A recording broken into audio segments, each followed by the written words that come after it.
Now, the government's squeeze on pensioners shows no sign of abating after it emerged that the Chancellor is considering a cut to the tax-free lump sum savers can withdraw from their pensions. Yes, the Chancellor is reportedly considering such a move following recommendations by two major think tanks that hope it could raise around £2 billion for the Treasury. Let's speak to the political correspondent at The Spectator magazine, James Heal, now, because, James, there is so much that is sort of coming to the fore, lots of froth around the budget at the end of this month. Today is the day that the Chancellor has to hand her draft plan to the Office for Budget Responsibility. So she knows what she's going to do. Seems like half the media knows what she's going to do. And yet this is a very, very delayed budget. Many, many weeks where people are frankly quite anxious about what's going to happen to their income, to their pensions. Yeah, absolutely. And I think it's worth noting, of course, that most new governments come in and they set a budget within the first 2 months. This is what Margaret Thatcher did, Tony Blair did, David Cameron in 2010. And yet with Labour, of course, it's been 4 months between that 4th of July election triumph and then the budget, which we're expecting on the 30th of October at the end of this month. And I think the people thing everyone's really concerned about is about personal finance and where is the axe going to fall. It seems, according to initial reports we've seen this week, that a lot of the schemes that Labour was planning to do for revenue raisers, things such as non-doms, looking at the VAT on private school fees, they're not going to raise as much as previously thought. And therefore, it's no surprise now that we see attention focusing on pensions instead, which obviously much more difficult to kind of take the money out of in that respect. And so there's now reports in the Telegraph suggesting that £2 billion could be raised by this move, and actually that the number of amount of money could be saved by down to £100,000. So I think a really interesting kind of story here. Whether it will get denied or not, it remains to be seen. But I think there'll be a lot of concern. I think pensioners are the ones who are looking at this after the winter fuel allowance and saying, hang on a sec, are we going to be targeted in this autumn budget? Yeah, and we've been told that the Chancellor is going to be very sensible when it comes to spending and the management of the economy, but she seems to want to change the rules, and as Tom says, we'll find out in a little bit about what those rules might look like. But she previously said, and this is something that Rishi Sunak pointed out in the PMQs, didn't she? She said that changing the debt target would be fiddling the figures. Now she seems to be doing exactly that. She clearly thinks that borrowing billions is absolutely fine if it's for investment. But might the markets have a different idea? Well, yes, certainly. And I think it's important to look at the gilt yields. And obviously, the UK has been issuing gilts at an unprecedented rate recently. And given the way in which sort of the American gilt was moving against ours, there's a real concern now, I think, about borrowing costs and what that money will be. Britain is going to have to borrow at a premium. We've unfortunately been borrowing far too much for far too long. And obviously, we have this pre-briefing about fiscal rules. I suspect it's a sort of little bit of rolling the pitch to see what they can kind of get away with as of the 30th of October. One other point to make, of course, is when we're talking about pensions and everything like that, is normally you'd have everything come at once and it would take a few days for a kind of budget to be dissected and analysed and for things to unwind. The danger for Labour is that they've allowed the narrative to get away from themselves, partly because they've had so long before the budget. So now we've had a lot of talk about fiscal rules being loosened, etc. And I think the market's very jumpy about that. Yeah, and we've already started to see it. As you rightly say, gilt yields are rising. I mean, the cost of borrowing is going up. At some point, the cost of servicing the debt will outweigh any benefit from that borrowing. I'm not sure at what point we'll reach that, but it is a genuine political concern. And it's such a difference in tone from the Chancellor and all of the leaking and the briefing that's going on now about this. Apparently, she told the Cabinet yesterday she was going to change the rules. And yet it's precisely the opposite of what she was saying before the election. Yeah, and I think that within Labour, there's a sense perhaps of making too many hostages to fortune. They obviously said what they had to kind of get through that election. One wonders perhaps maybe if their position would be a little bit different had they sort of done a nudge and a wink and said, well, we might consider these rules. They were always very restricted. The other thing, of course, to note, Tom, is, going along with that national insurance cut previously with Jeremy Hunt and Rishi Sunak. I think that really kind of boxed in Labour. If they'd kind of come in and reversed that, that might have given them a bit more money to spend, free up some of those finances. As it is, they're in a very difficult fiscal position. I think that most people would accept perhaps some of the inheritance is a genuine issue. But that being said, Labour has been really boxed itself in by being so tight on those rules. And of course, it's one of the papers, for instance, that's reporting this, the Financial Times. I mean, it was the very Financial Times to which Reeves told in June that she wouldn't actually be changing these rules. So I think that it remains to be seen, perhaps, whether the political, penalty for that is something that will be matched in market reality as well.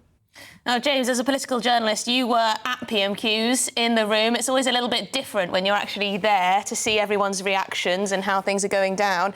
How was Keir Starmer? I mean, he's had a lot of negative headlines in the past few weeks. Huge amount of pressure on him. How was he? Did you sense any nervousness? No, I thought he was fairly robust, actually. I think he was actually trying to draw a line under what's recently happened. I think that what he's got this new line about is investment with Labour versus decline with the Tories. It's a sort of Gordon Brown line when he used to talk about our investments versus their cuts. And so what we see now is Keir Starmer trying to move to a more positive direction after the negativity and actually start to talk about some of the good work that Labour's going to be doing in office, spending a lot more on green plans in order to invest in the future. And I think that what we're going to see much more of is a sense perhaps of turning the corner, moving on from the Sue Gray era. And of course, Rishi Sunak was able to very much make a mockery of that by saying that, after the rehiring of Morgan McSweeney, what first attracted the Prime Minister to fire and rehire? Moving on from the Sue Gray era, all 96 days of it. James Hill, thank you so much for joining us here on Good Afternoon Britain. Appreciate your time. Yeah, I think Rishi Sunak probably could have made a bit more of that. There are a couple of little funny quips, but not a lot. But also, a fire and rehire. I mean, who's he rehired? He's just fired someone. Morgan. Well, not rehired in the same... No, well, rehired in a different role. Yeah, it's not quite the same, is it? It doesn't quite work. It doesn't quite work. Oh, it doesn't even work. And this is why he lost the election. This is why he lost the election. Can't get his quips quite right. Anyway, should we get the thoughts now of former Conservative MP Anna Firth? Anna, thank you very much indeed for joining us. There is a perception among many people who are of pension age that there's a bit of a war against them at the moment. Oh, absolutely. I think that this latest suggestion is completely outrageous.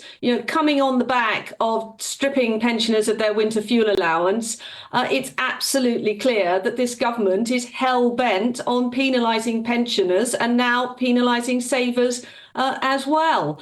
And as I've written and spoken constantly, this is either vindictive or incompetent or both. I suspect it's both.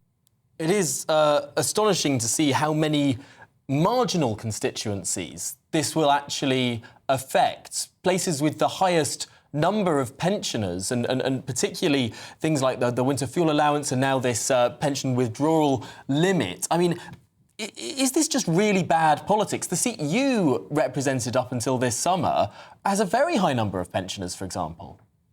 This isn't just bad politics. This is completely and utterly immoral because pensioners, and I represented Southend West, and now Southend West and Lee, which has nearly 20,000 pensioners. It's one of the highest populations, particularly the over 80s, in the country. These are people who have worked hard all their lives, who are not on huge incomes, but most importantly, have no ability now in their 70s and 80s to actually change things, to actually make different decisions, different savings decisions, and to earn money. So to be attacking our pensioners, in my opinion, is completely immoral. It's also incompetent.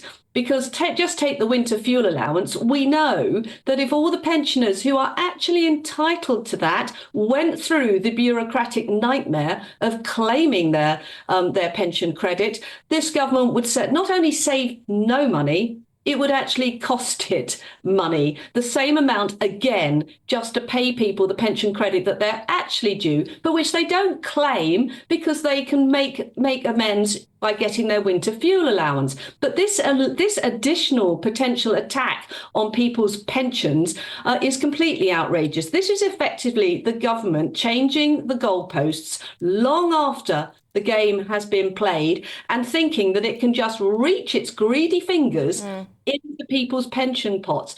It's also completely incompetent because obviously if they reduce the cap, people will simply not take out the maximum amount of 300,000 at the moment. So where Rachel Reeves actually thinks she's going to get this additional £2 billion from, I've no idea.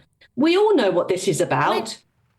I mean, Anna, it is fair to say that the Conservatives did leave a tricky picture when it came to the public finances. Is there anything that you think the Labour government are doing right? Is there anything that you do support when it comes to their policy agenda? They would point to things like GB Energy, they'd point to workers' rights that they're going to improve, they'd point to investment in various things and the need to invest in public services that have been struggling under the Conservatives.